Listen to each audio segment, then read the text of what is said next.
ये चक शहजाद है, इस्लामाबाद की एक बस्ती जहां बेशुमार पोल्ट्री फार्म्स हैं। और ये जमाल है जो इन्हीं में से एक पोल्ट्री फार्म की रखवाली पर मामूर है। यूं इसके शब रोज यहीं गुजरते हैं। वो सुबह उठकर हाथ मुंह धोने के साथ ही मुर्गियों की फिक्र करता है। वो उनके लिए खुराक का बंदोबस्त करता है, उन्हें दाना दुनका देता है और पानी का इंतजाम करता है। उसके बाद एक बाल्टी में अंडे जमा करता है।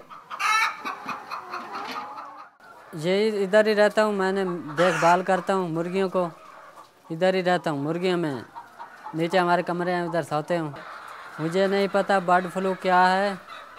वो नैक आता है हमारा, वो जाता है डॉक्टर के पास, वो फिर डॉक्टर आते हैं इधर से, वो देखते हैं मुर्गियों को, वो कहते हैं बर्ड फ्लू है हमारा। मुझे तो नहीं समझ आती ना, वो कहते हैं ये बर्ड फ्लू बीमारी है।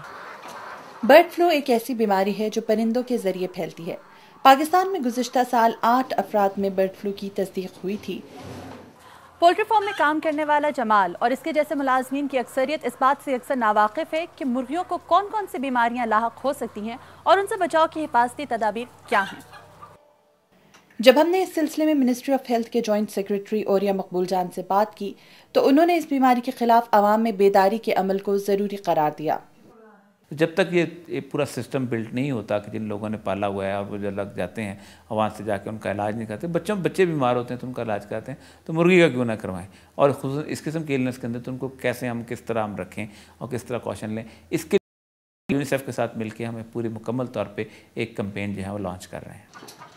एवियन इन्फ्लुएंजा नामी वायरस से फैलने वाला बर्ड फ्लू न सिर्फ सेहत आमा बल्कि माशी नुकसानात का भी सबब बन सकता है।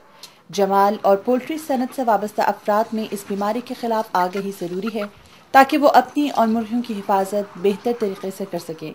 Madiha Anwar, express news, Islamabad.